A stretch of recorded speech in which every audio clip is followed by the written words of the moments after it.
Sveiki, sveiki. Na, žodžiu, praėjo laiko. Praėjo panašiai apie pusę valandos darbo. Tai tiksliai nežiūrėjau laikrodį. Vis dėlto su 180 greitukų bitronų darbą baigiau. Ir galiu pasakyti, juosta labai stipriai atšipo per pusę valandos. Ką galiu pasakyti, ne šiaip tai yra vis dėlto ne šiaip savo šlifavimas.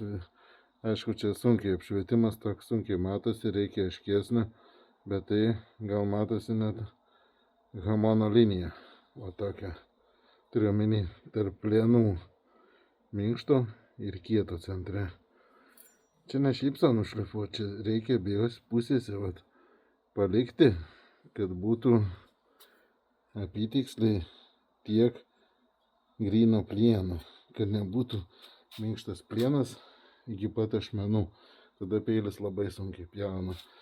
Turi būti ašmenys iš labai kieto plieno, centrinio plieno. O šonus vėl mes nuplonam ir minkštą plieną paliekam panašiai tokia juostelė iki čia. Tada tiek korozija pasišalina pilnai, tiek plienas būna, turiu omeny, peilis būna labai aštrus ir labai gerai pjauna. Fainas dalykas bus. Iki.